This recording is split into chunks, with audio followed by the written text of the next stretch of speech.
Petit sujet pour parler français. Tu emménages dans une nouvelle maison. Ça ne fait même pas un an que tu es là.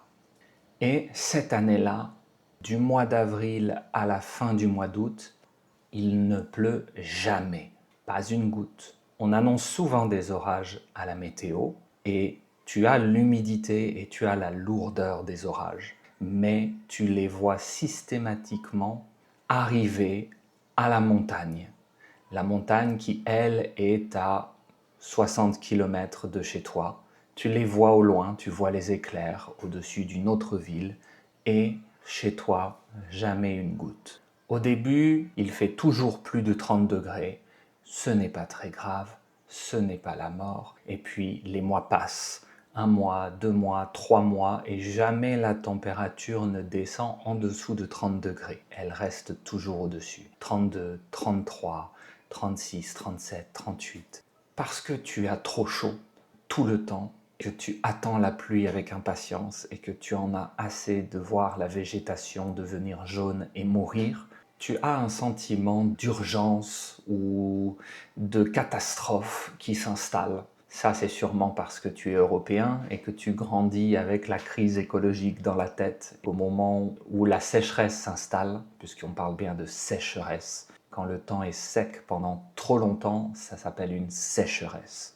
Et donc quand tu vois cette sécheresse s'installer, tu commences à te dire peut-être que mon pays ne sera plus vivable très bientôt, et tu commences à ennuyer toute ta famille pour émigrer au Canada.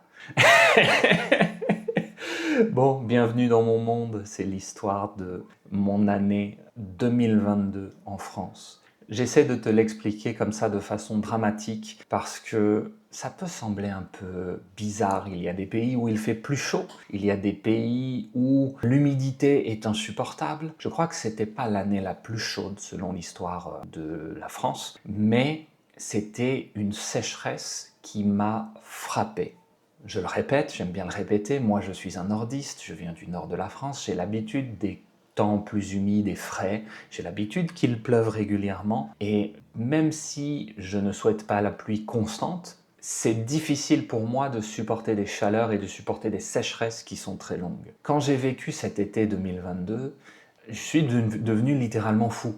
J'en pouvais plus, je ne faisais que regarder des informations sur le Canada constamment en me demandant ou en me disant peut-être qu'il faudrait qu'on émigre dans un pays différent parce que va-t-il se passer si les sécheresses s'installent en Europe, s'il fait trop chaud, si la nourriture devient trop chère puisque le blé, etc., tout mourrait. Pourquoi je repense à cette année-là? Parce qu'on a eu une canicule assez forte qui est arrivée là au mois de mai, et donc ça me refait penser à cette année 2022 que j'ai vraiment très mal vécue. Si on regarde, je crois, les statistiques de cette année-là, dans ma région ici, un peu au sud de Lyon, on n'a pas eu non plus extrêmement chaud. On a eu quelques pics de chaleur à 40 degrés, mais on n'a pas eu des pics énormes comme en 2019 où j'étais à Montpellier et il avait fait, si je me souviens bien, 44 degrés. Là, c'était vraiment un sentiment d'apocalypse. On se fait une image, tu sais, des fortes chaleurs.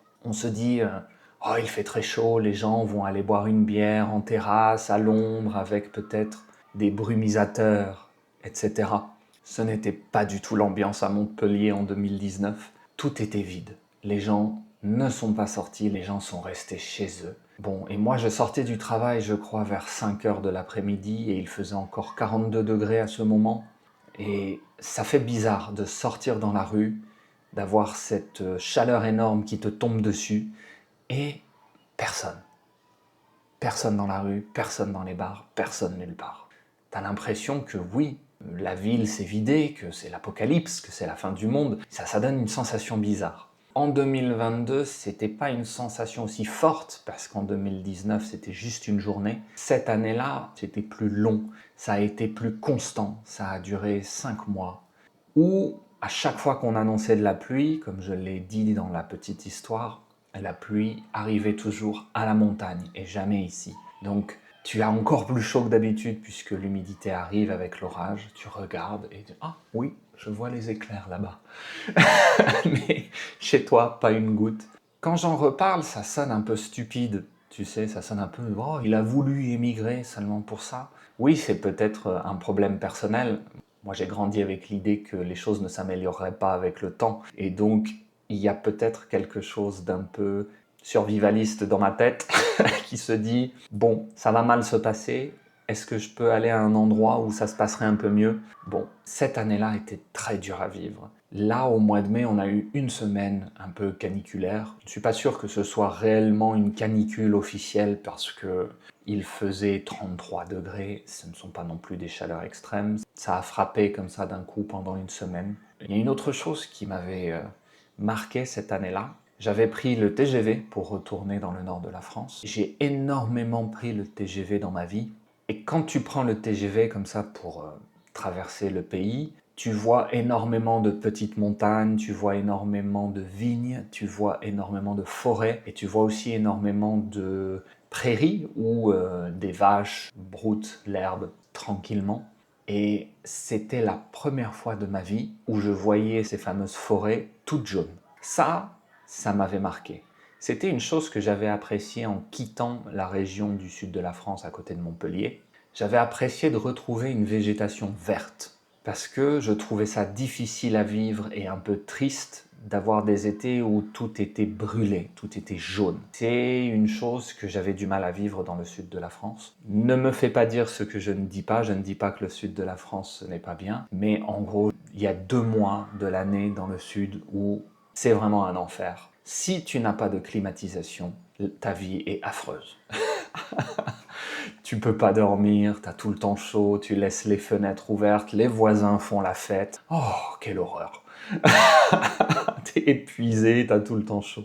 Et alors voir tout le pays en jaune comme ça avec les vaches qui essayent de trouver 3 morceaux d'herbe verte. Ouais, ça m'avait frappé. J'étais triste cette année-là. Vraiment, je me suis dit, waouh, qu'est-ce qui se passe dans mon pays? Et c'est vraiment la fin du monde. Bon, heureusement, la situation s'est arrangée par la suite. Un dernier petit sujet connecté et qui peut te faire comprendre pourquoi ça peut être si difficile à vivre. Parce que beaucoup de gens qui vont écouter, je suppose, vont dire « Ah bah ça va, chez moi il fait 38 degrés et puis il y a 90% d'humidité, de quoi il se plaint ?» Oui, mais en fait il n'y a pas de climatisation. Nulle part, jamais. Et j'ai regardé quelques statistiques. Seuls à peu près 13% des appartements en France ont la climatisation, je répète.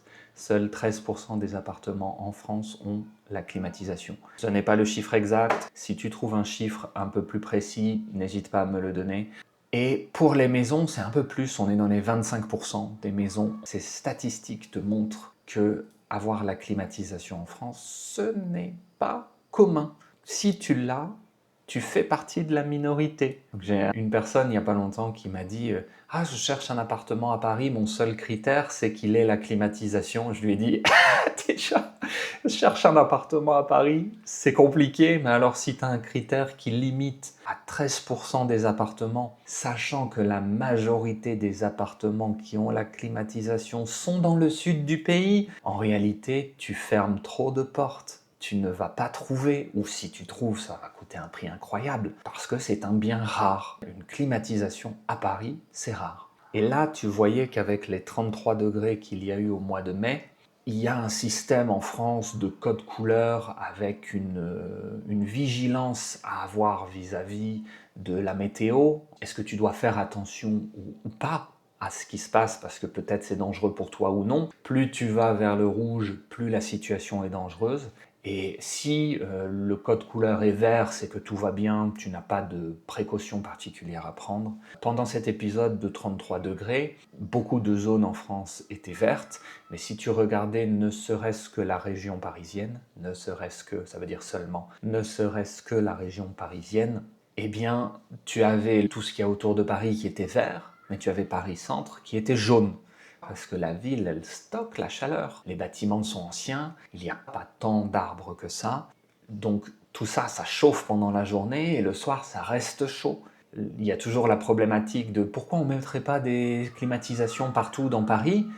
C'est un sujet un peu compliqué. D'abord, si la climatisation, tu la mets sur la rue, ben tu détruis l'aspect visuel historique de la ville. Et ça, c'est complètement interdit. Donc déjà, la climatisation, si elle est visible, ça n'arrivera pas. Par contre, si cette climatisation est cachée et non visible, c'est possible qu'on te l'autorise.